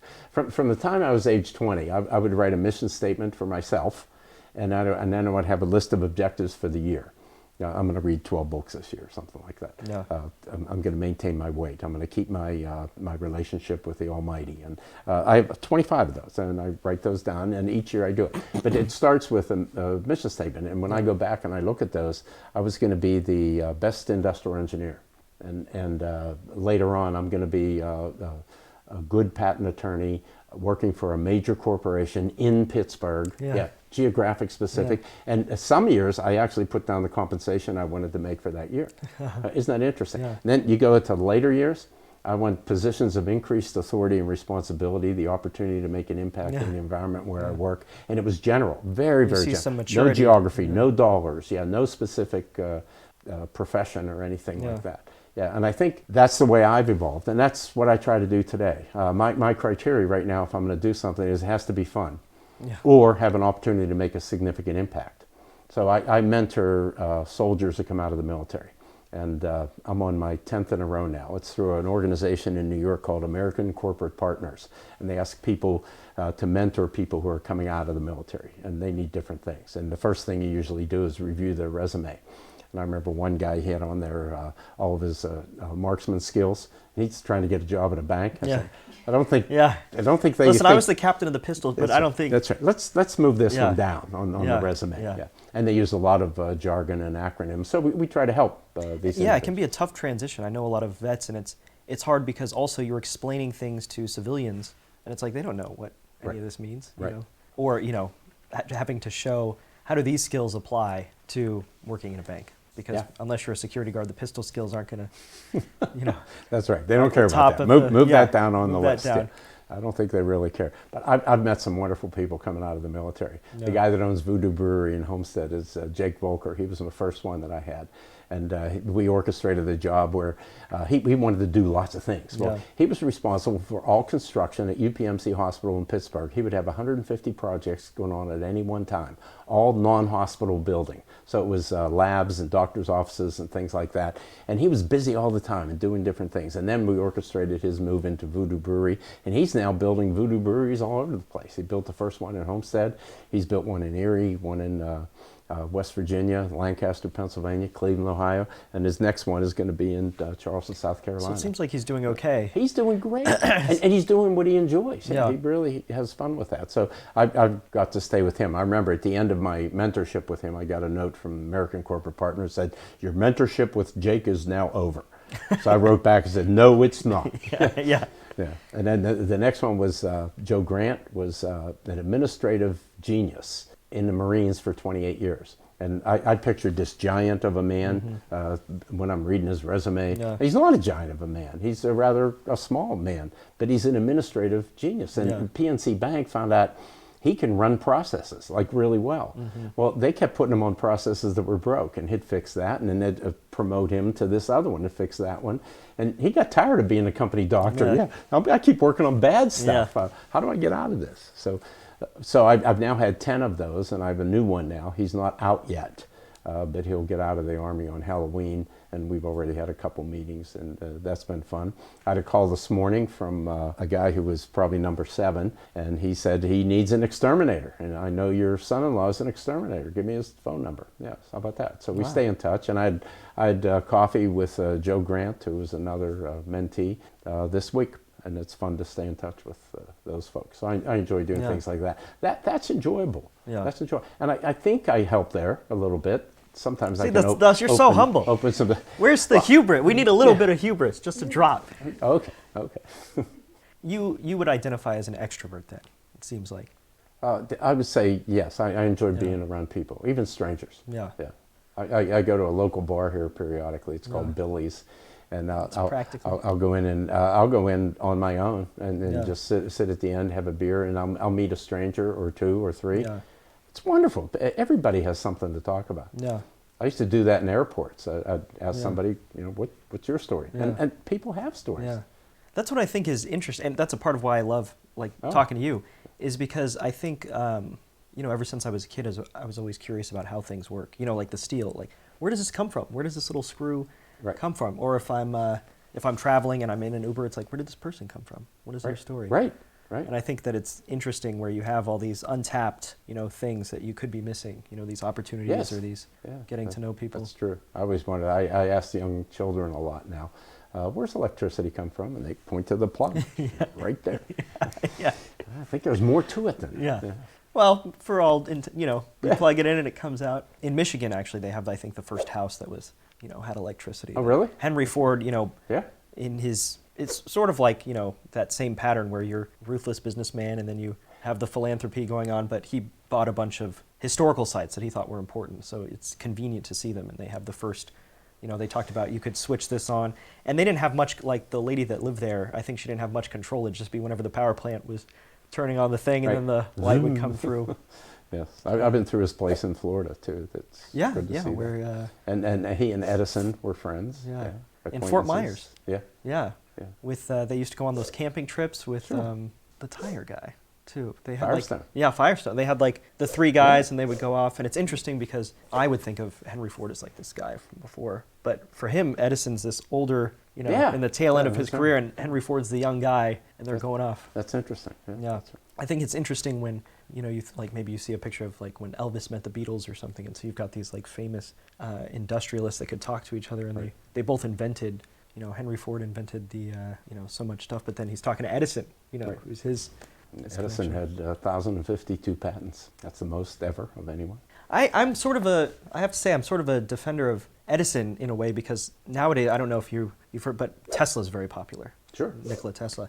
And I think he was a cool guy, but I think people get confused in the same way that Michelangelo in Italy, and then you had Da Vinci. And Da Vinci has all these beautiful drawings of helicopter type things and all these inventions, but he produced very little. Michelangelo's turning out paintings. Right. There's only like 12, Da Vinci paintings currently, and Michelangelo just churning it out. And they had sort of a rivalry going on. And so with Tesla and Edison, I appreciate Tesla, of course, but Edison, whether he was ruthless or not, he was turning out products that people are using. And I think that there's value in that. Yeah, I always compare Edison with Westinghouse. Edison is most popular because the country decided to go with a certain kind of electricity. Yeah. But AC/DC was had to be made a vote at that time, and Westinghouse went the wrong way. Yeah. Yeah. But Westinghouse produced an awful lot of things, Yeah. and engines and generators and others, and even into nuclear. Yeah. Yeah, and built a great organization there. And some of his CEOs went the wrong way. Yeah, I think it's that time is very like the AC/DC wars, and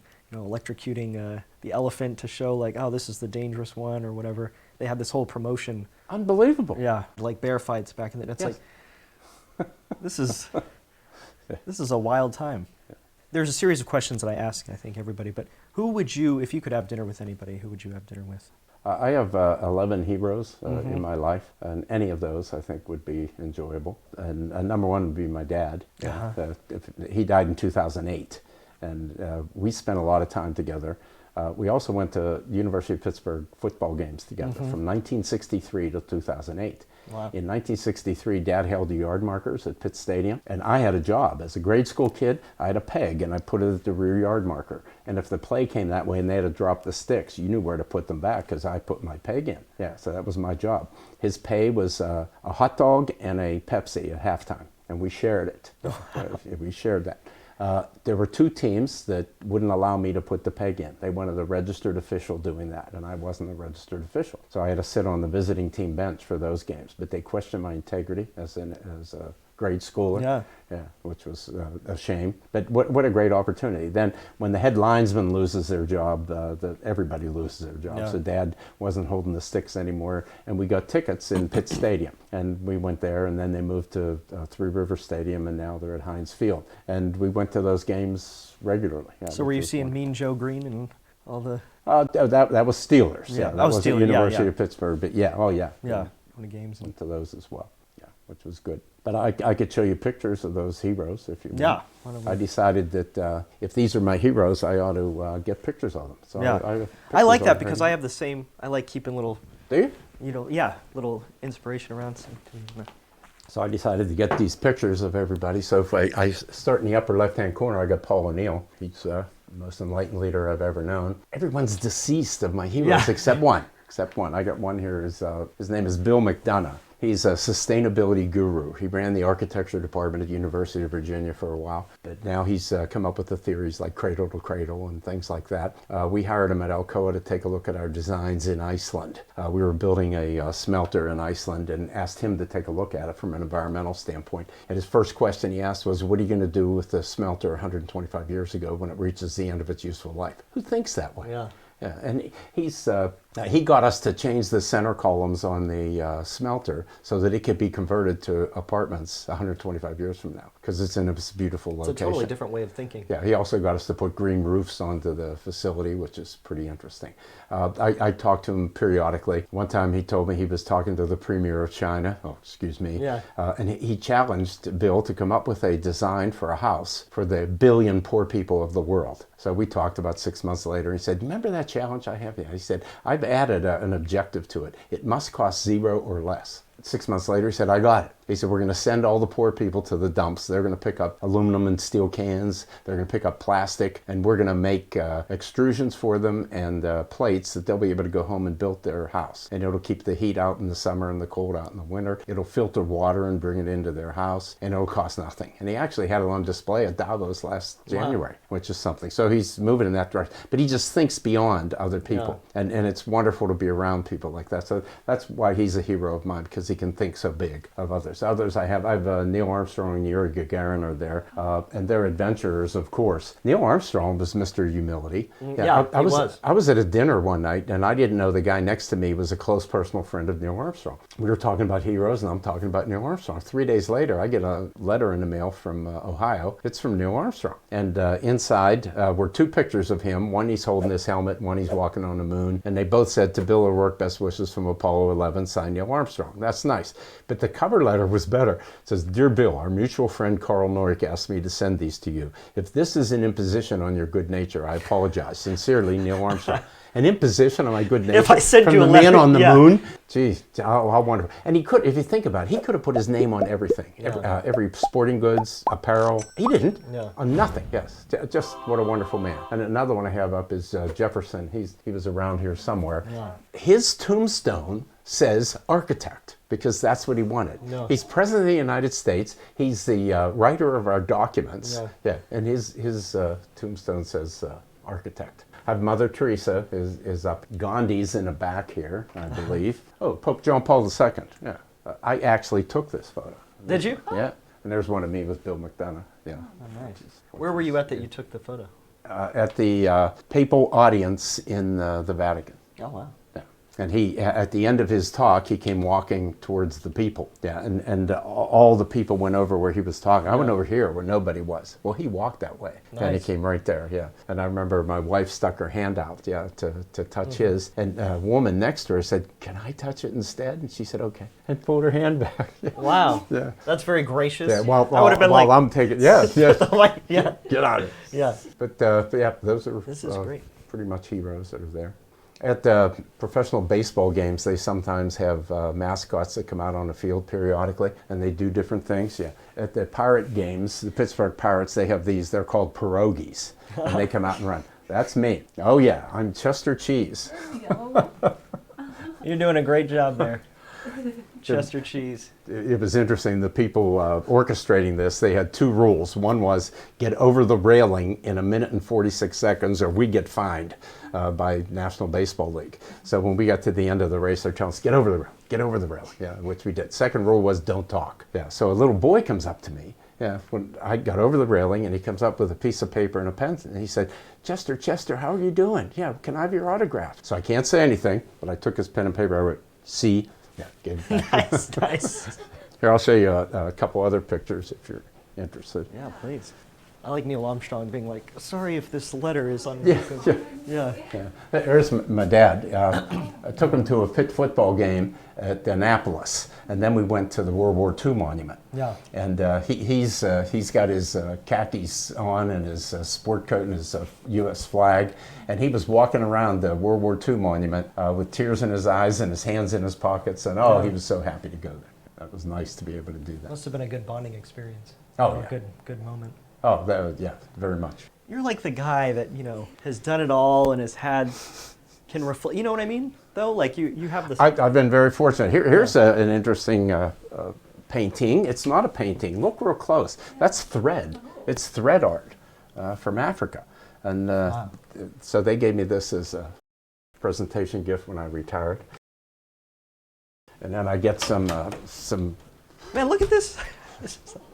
some Oh, this is very... some Russian paraphernalia. Yes. You need the Matryoshka doll, right? Yes. And you can imagine the kids love this. Oh, I bet. So before they come, I get them all together into the one, and I said, let's take it apart and see if there's something in there. And pretty soon we have 25 of them. Was it hard moving your wife over from Russia? We wanted to be together, so we were going to be together. Yeah. So, and then we decided here, and bringing her over. Acceptance was my biggest first issue. Okay. Would my brothers and sisters and children accept Elena? And they did, dramatically. On our first trip, we came to Pittsburgh, but we stopped in New York, came to Pittsburgh, then we flew to Chicago to meet my sister, Gracie. Then we went to South Carolina, met my brother and my sister, and then we met some of the family here, Sally and Patty, that live in Pittsburgh. Great acceptance. It was wonderful. And then Heather and Ryan, they really took to her. She's grandma, to the grandkids, yeah. So we were very, very They're like, fortunate. forget Grandpa. We don't need Grandpa. Oh yeah, they like her more than me. Yeah. And she has more friends now than I do. They get together, the Russian women, they get together on a regular basis. Yeah. They have a great time, yeah. Some of their get-togethers and parties are here, of course, out in the pool. So is it hard having her gone? Yeah, we Yeah. talk every day though. Okay. Yeah, she'll call, yeah. I wanted to show you the Armed Forces' book. Oh, yeah, please. They don't sell it, so you can't get them. They're not available, but they put together the book, and then they needed it a certain size so the soldiers can carry it in a pocket. So the font on this is tiny. Oh, yeah, you're like... Yeah, but it's the same content pretty much as that book with different stories about the different soldiers. Yeah, which is good. How does it feel seeing that, you know? Great. Oh, you got the kids' drawings in here. Sure. There's another one here. I like this. This one's neat. Look at this one here. There's the coal miners. Oh, look at that. They've got... Look at...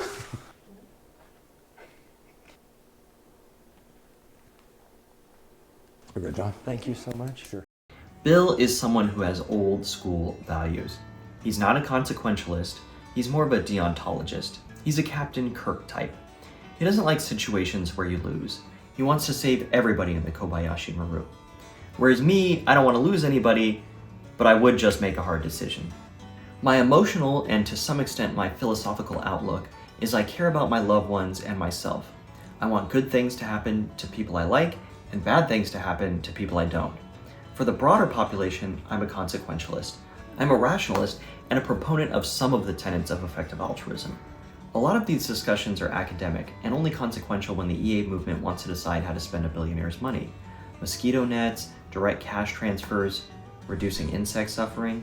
It's easy to have academic discussions about ethics, but what I appreciate about someone like Bill is, A, he's actually lived his values, and B, he uses applied examples where you think you can actually see yourself using his advice. Like his example where people may think 0 injuries is as good as it gets, but you can see past that and try to send employees back home healthier than they were. Obviously things like this aren't always feasible, but I love that kind of creativity and thinking outside the box.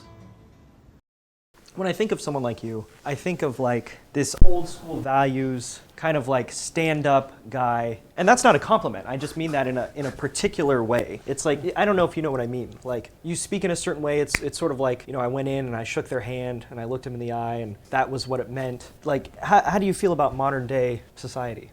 I think there's hope, by the way. I get to Yes. speak to a lot of students in colleges and universities. As sad as I might be on, I think the whole world's becoming so woke, Yeah. and we're following some of these traditions, or we're losing some of the traditions, and we're following some we're not direction. following, we're losing. Right. Yeah, and we're losing a lot, and then we're going to badmouth names, and the latest is we've changed the name of Colonials from a mascot from some of the teams because the Colonials were bad, and now the latest one is Washington. We're going to destroy Washington's name. Yeah. That's crazy. These people weren't perfect. What history is important is to learn from it. Yeah. Not that it was good or bad, but to learn from it. And there were some people that were good, and Washington is really high in my regard. Didn't make my top 10, but he's pretty...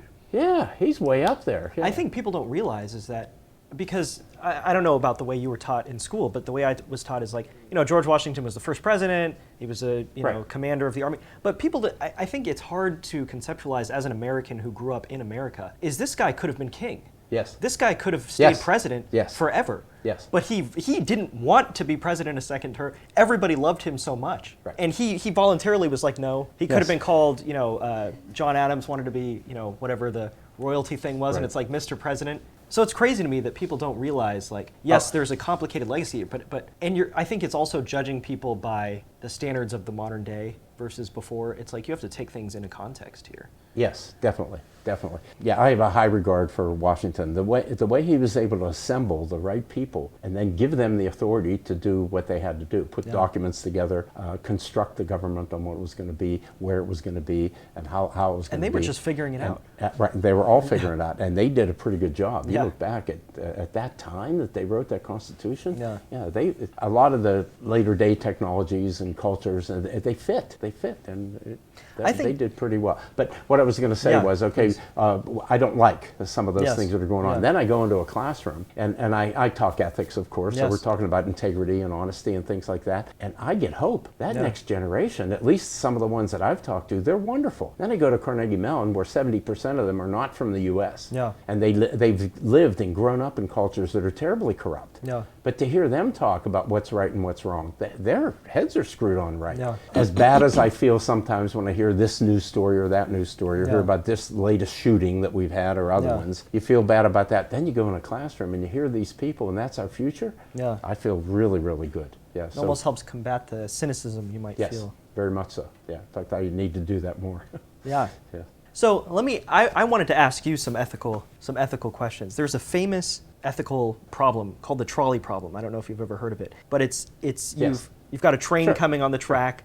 It's gonna run 3 people over. Do you pull the handle and have it run one other person over? You know, 1 versus 3 people. Right, and there's other ones about people in a boat. The boat's capsized, and they're in the rescue boat, and they're out of food, and they have to eat one of the people in the boat. Which one do you eat? Yeah, and most people come down to the cabin boy because he's the weakest.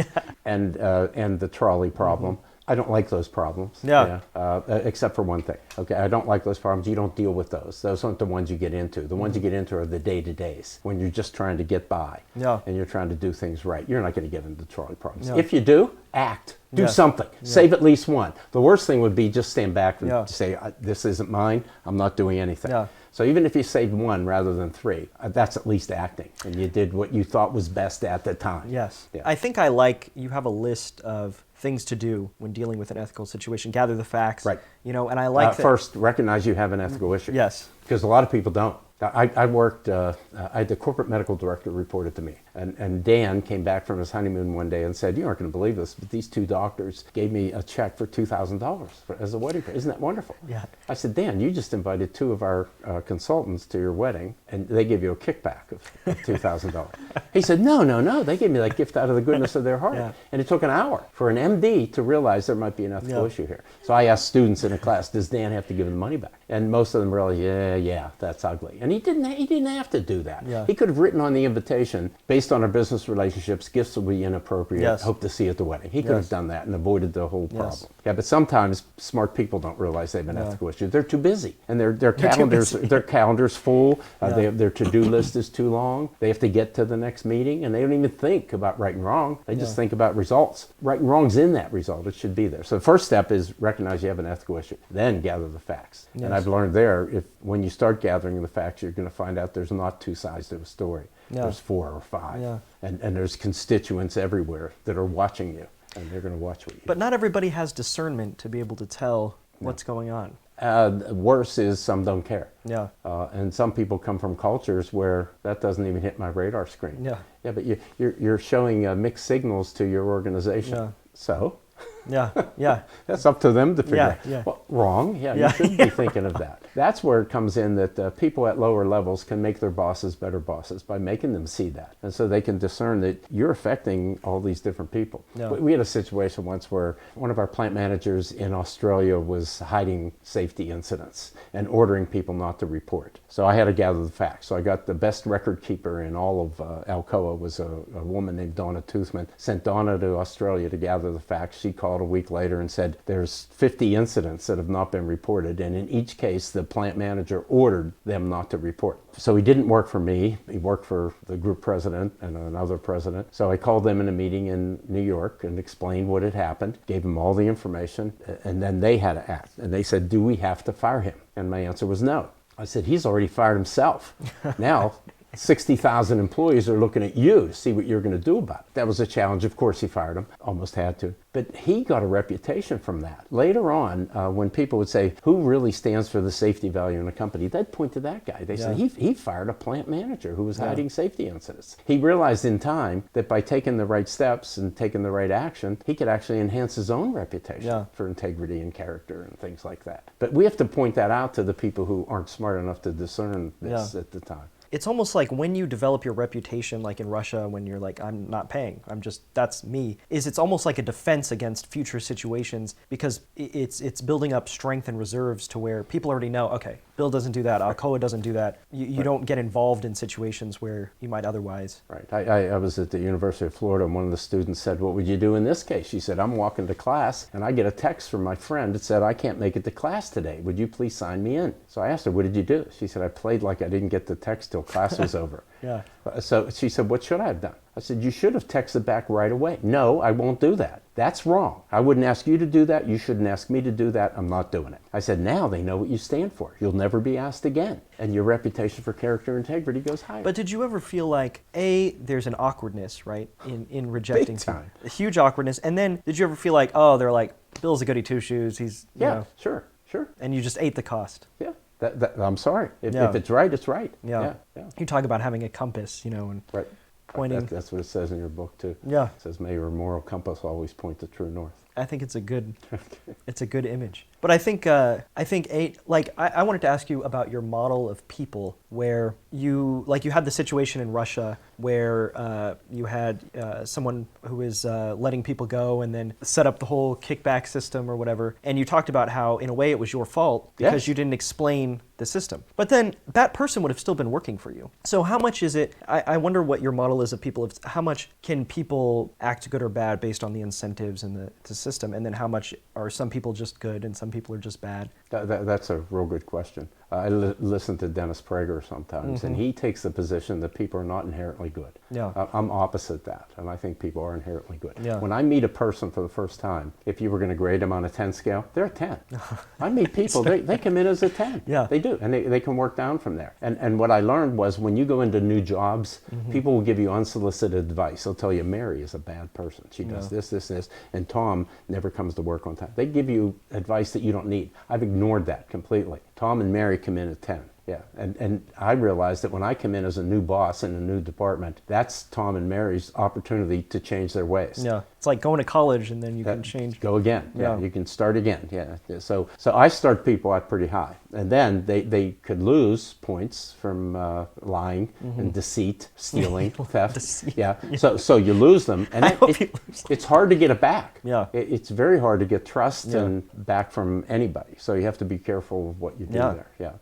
At the same time, some people will do wrong. But you have to realize that, and then you face it whenever that happens. And whenever you've made a mistake in any area, first you have to admit the mistake, and the first admission's to yourself, that I've done something wrong. So as soon as you admit it to yourself, that's a big first step. And a lot of people don't do that today.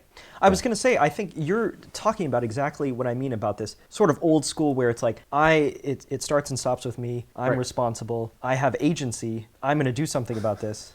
And I think that there is an opposite attitude in the culture now. The attitude today is pretty much compliance. And if you hear any politician say, I did nothing wrong, I did not break the law, well, that shouldn't be your standard. That should be your floor. Pal, I didn't inhale, Bill. Don't just do right. Do more than what's right. An example of that, learning from Paul O'Neill. I go to Paul O'Neill, and I wanted to build a wastewater treatment facility in Mexico. I need the money to do that, so I have to get his approval. So I go to his office. He always asked a lot of questions. One question he asked is, does the city in Mexico, where we're going to build the wastewater treatment facility, do they have a wastewater treatment plant? And I found out they did not. And for 15% more money, we could build a plant that'll handle our wastewater, but also the wastewater for the city. So I took that information back to O'Neill. He said, isn't that what a good person does? How about that? That's what I mean by don't just do right, do righter. Do more than. And you talked about the tone at the top, and I think that's right. You talked about you were buying some old plant somewhere, and you tested the water or the area, and it came back with some carcinogen, and then you passed out water, and then they sued you. Still, Were you like expect from the very beginning. And that. But you still did you still paid the cost. Don't let that drive your behavior. You still paid the cost. Yeah. You know, of We passing did. out and We did. And that was, they tested the wastewater beside a plant in Texas. And when I got that call and it said, we've drilled a core sample and we found trichloroethylene in the wastewater, what should we do? So I asked a lot of questions. Why did you drill the core sample? Yeah. Well, we had a consent decree from the state of Texas required us to do it. And you have to report the results to the state of Texas in 60 days. So there's a legal requirement. We have to do that. So when I asked around, I asked the environmental remediation people, can you clean that aquifer? They said, no, you could work for 25 years, you can't clean it. I asked the health people, is trichloroethylene bad? And they said, yes, known carcinogen. If you ingest it, you'll get cancer. I asked, are people ingesting it? Yes, 125 families in the city. They all drink wastewater from this well that has this aquifer that has trichloroethylene in it. So I called our environmental lawyer and said, what do we do? He said, don't do anything. Report the results to the state of Texas in 60 days. And then someone in the room said, what would the best company in the world do? Remember Alcoa's Valley? Changes the discussion completely. And what we decided was the next morning at 8 o'clock, we'll knock on the doors of 125 families, tell them what we found, bring them bottles of water, and tell them we'll replenish that water for the next 2 weeks while we install filters on your well that'll filter out the trichloroethylene. So that's $1 million decision. It's going to cost $1 million to bring water and install filters. Should Alcoa do that? And the answer to me is easy, yes. Yeah. We were solvent. If we were a bankrupt company, that's different. Yeah. We would at least provide an early notice. Yeah. But we were solvent enough to be able to do that. If there's liability, we'll sort it out later. Yeah. If we find out they came from a dry cleaner or a gas station and they're to blame, then we'll go after them for liability and restitution. But right now, we got to take action. So we did that. And I think the best company in the world statement helps you because I think, you know, as an attorney, you can be locked into this legal culpability mindset where it's like, how are we going to minimize that completely? Here's exactly what we need to do. Whereas you're missing, oh, what would the best company that completely is a totally different question. The theory of or who is responsible for this? How can we minimize cost here? And I think the beginning of that is to teach people that compliance is your floor, not your ceiling. And that's the minimum that you're going to do. You got to do more than what's right. And I think that's the way that people want to invest in companies also. Yeah. When I tell the trichloroethylene story, I ask people, if you asked all the shareholders, should Alcoa spend that $1 million, what percent would say they should? And I usually get numbers back of 0 to 3. Yeah. And because that's the image that's painted in the movies and the TVs Yeah. and the books and other places. They're just these greedy shareholders that are only interested in money. Not anymore. Yeah. Now you have socially responsible investing, right? Yeah. People want to invest in companies that do things that are right. They really do. I do. And I ask the students, okay, when you're going to invest and you're going to have money someday, are you going to invest in companies that are going to give you the biggest return? Or do you want good companies that are going to be around for 50 years? And I think they say the latter. I hope they do the latter. But we have a lot more people, I think, that are investing in companies that want them to do what's right. Yeah. Or more than what's right. So let me ask you, I have two different, I think, more timely of the, you know, the modern day ethical questions. As a company, you have, you know, vaccine mandates, which I think is a very controversial thing. Like, how do you handle that or approach that situation? There's been similar ones that have come out in the past. The vaccine mandates are in place already for kids going to grade school. Yeah, that's true. You can't get into kindergartens or first grade unless you've been you got your DPT shots and you're appropriately vaccinated. And there's health reasons behind that. The new vaccine with COVID, there's not a whole lot of history here, and people have different kinds of exemptions for things like that. So I think you try to accommodate if you can. So this group of people, they don't want to take the shot. Well, maybe they can work from home until we get to a point in time where there's no risk, or the risk is totally acceptable enough to all parties involved. But look for accommodations if you could do things like that. The military does that for people who are conscientious objectors. They find hospital training for people because you have that mindset, and that's okay. So first you have to find out that they're sincere about what they're doing, and if they are, try to provide an accommodation if you can. Yeah, we had to do it in the safety area, especially when we went into certain cultures where people would wear burqas or other areas. You can't do that in front of moving machinery. Yeah, I'm sorry, you got to take that off, or we'll put you to work in the office that's over here, so you don't have that risk. So I think accommodation should be provided to the people that really sincerely have that objection to whatever that rule is. But you also have to investigate the rule. Maybe the rule shouldn't be there. Yeah. And I don't think we have a lot of people asking those questions today on COVID.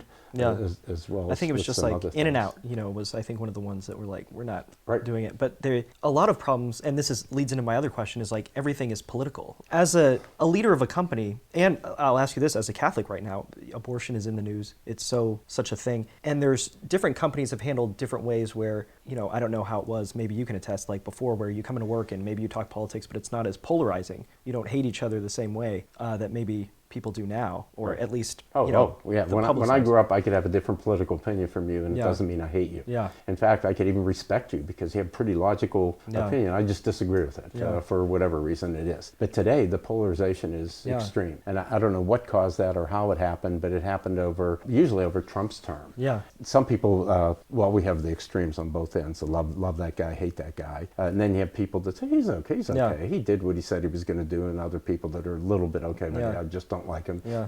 That gives mean tweets and things Yeah, like yeah, that. yeah. And the people in the middle are so small, and Yeah. it keeps getting more polarized that it's smaller and smaller. Yeah. And it's getting to family and friends Yeah. are not inviting Yeah. people to Yeah. get togethers because I don't like your political persuasion. Yeah. And it is so terrible that could destroy a country. Could really. So how would you handle as the CEO of a company where the employees are like, we want you to support abortion, or whatever I pick that because you're Catholic, but whatever, something that's not, I don't know, it's not as simple as like, Sure. we want you to be more sustainable. Well, it could be the popular one now is screening of freedom of speech. Yeah, And yeah. we're going to take anything that has to do with this subject and Yes. we're just going to knock it off. Yes. Or these people we're going to ban from Yes. having any social media. Yes. Or things like that. Currently conservative. As a company, I try to stay away from, as Yeah. a CEO, I try to Yeah. stay away from those issues as much as possible, Yeah. yet respect all the employees' right to have your own opinion on those yourself. But what if they want to bring in and put the statements? No, Yeah. don't do that. You don't bring that in. No, Yeah. you don't do that. Yeah.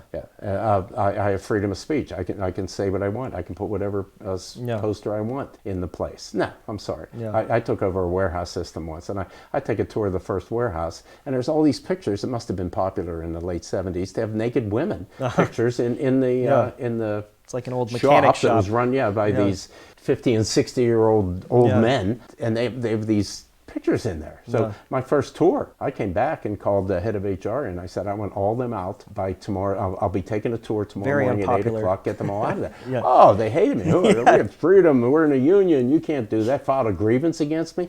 Yeah, come on. People it's just mistake wrong. freedom of speech. They mistake what it is. It's like one is a private company that can dictate you're Yes, they can. in their workplace. Yes, they can. Yeah. Then you follow the rules because you've signed a voluntary agreement with them. Versus, oh, I want to be in the street and protest. That's totally different. And I Correct. think people absolutely mistake. Right. Oh, I was fired because I said this, and it's like I have a right to fire you. This is not freedom of speech. Yeah, that's right. I think people scream freedom, and I'm a huge supporter of freedom of speech. But I think Likewise. people can confuse. They also confuse what tolerance is. They confuse like That's for sure. freedom of speech means I don't like your opinion, and I can say whatever I want, but Right.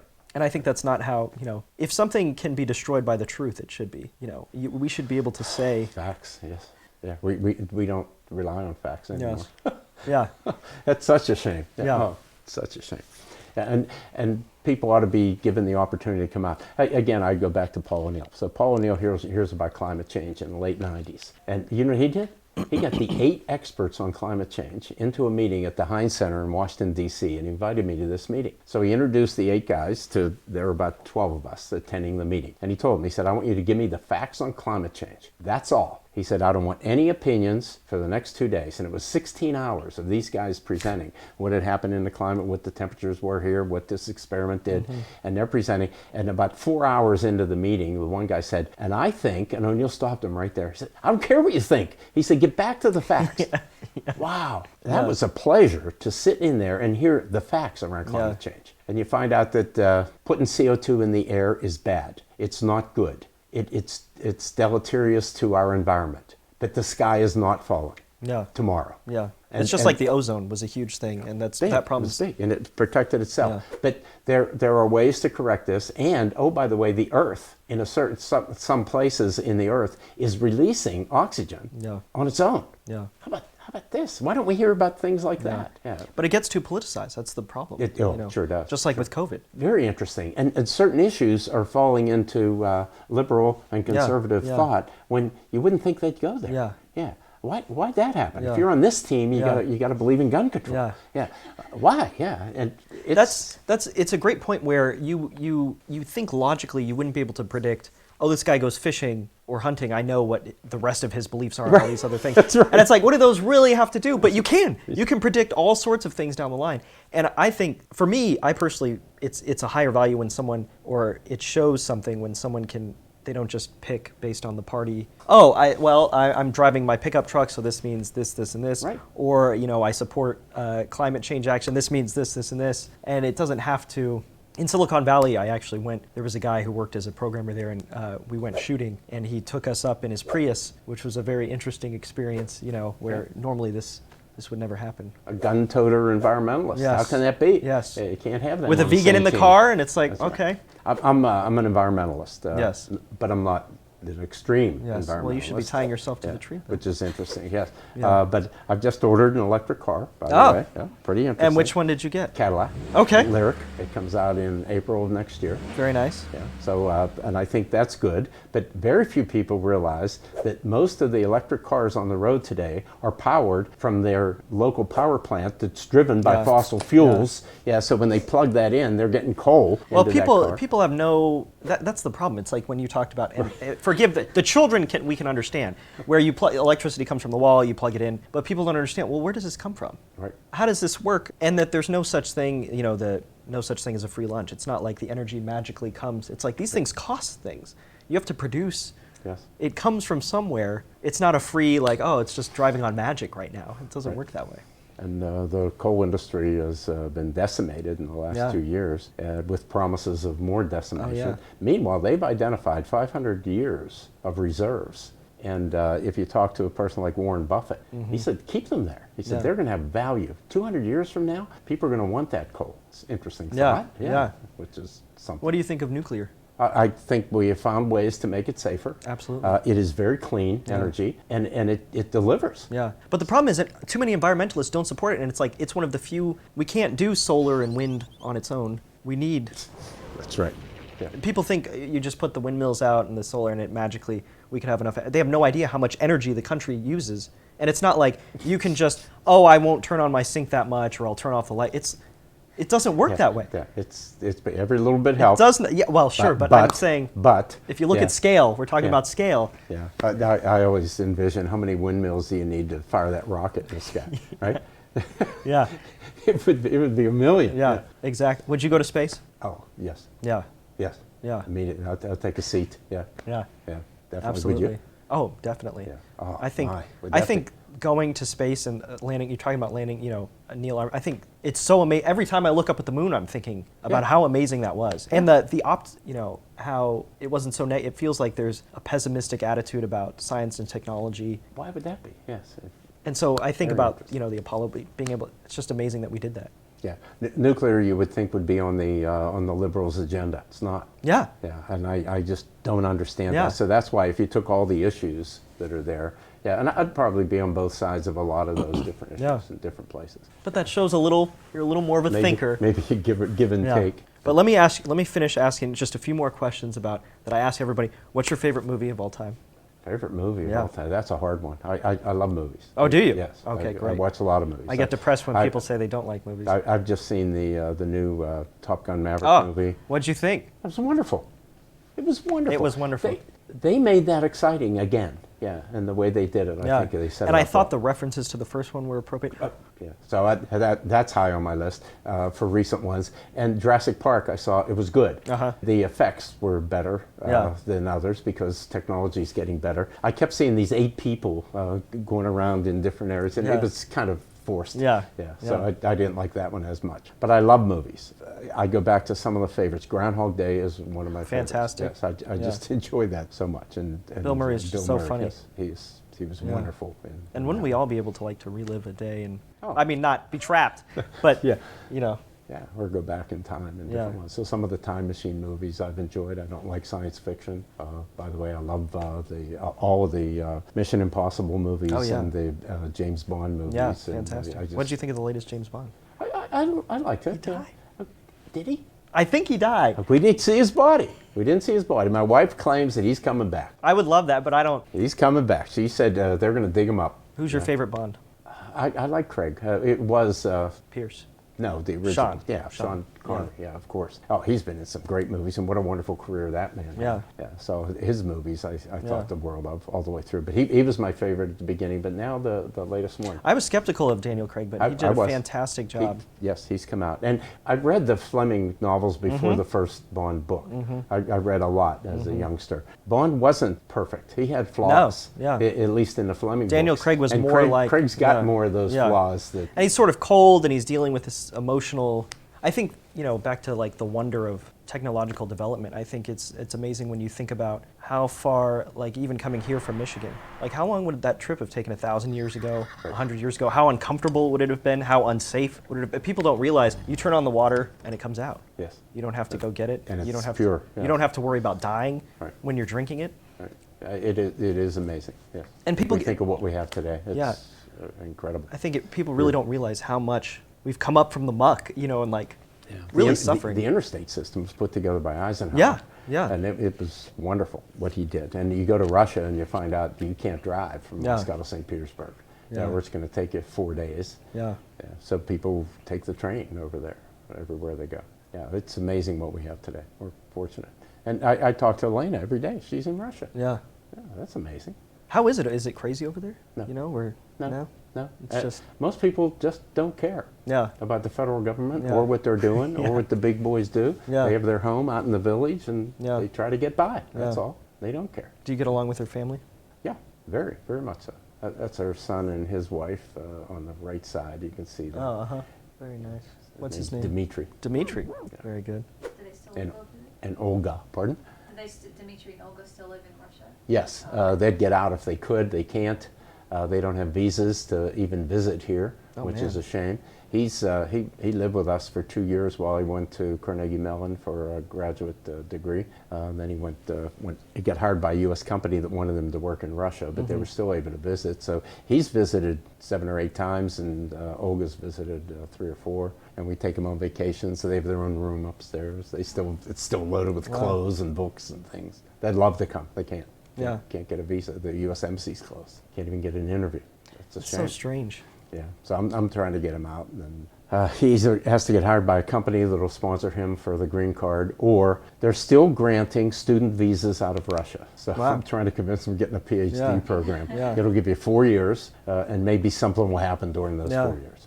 The other recommendation, you know what it is from the experts in Russia? Go to Mexico and walk in. Wow. Very interesting.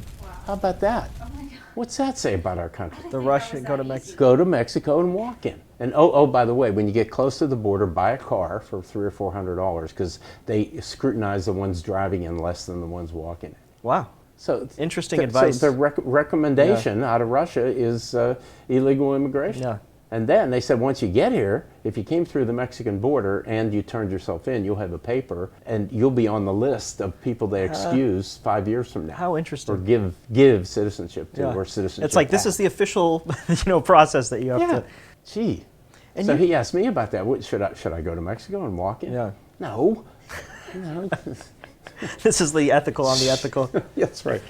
Oh yeah, the kids growing up. That was interesting. That was the time they were stealing music from the internet and yeah. from all these copyright violations. Stealing. And Oh my God. I wouldn't let the kids do it. Yeah. I don't know.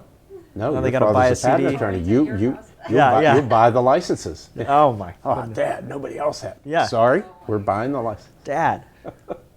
The visa thing reminds me about you talking about you sat next to, I don't know if it was Bob Dole or somebody else. Yeah, Bob Dole. Yeah.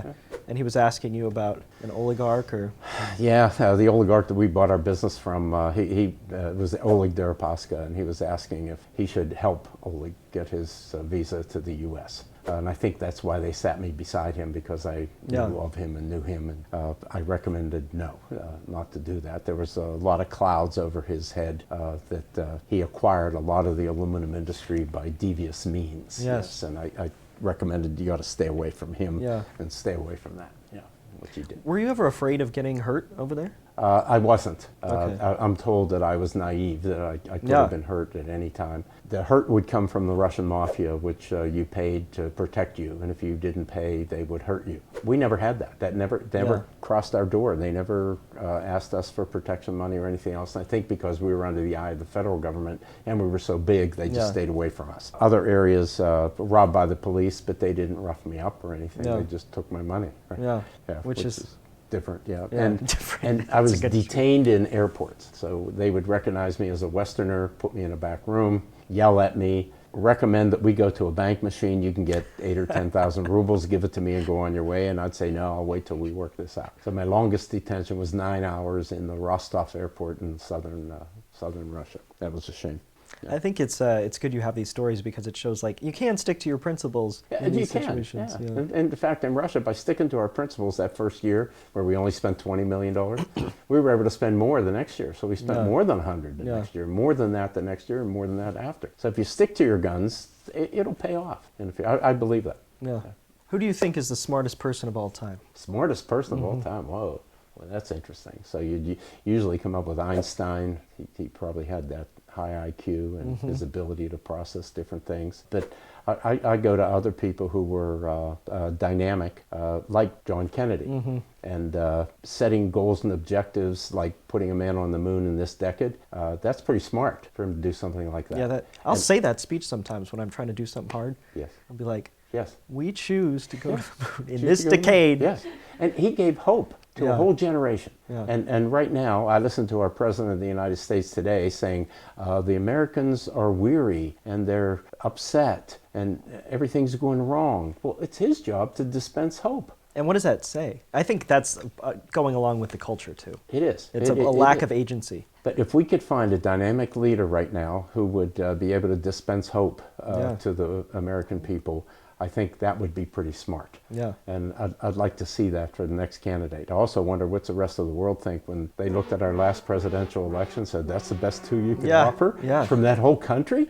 And what an interesting thing where it's a democracy, we elect leaders, and then, we've got close to 400 million people here. Yes. And there you go. Yeah, and that's the best too? Did you ever think about politics, Bill? No, No. No. Probably smart. no, don't want to. In fact, my brother retired. He was the recreation director of Charleston, South Carolina.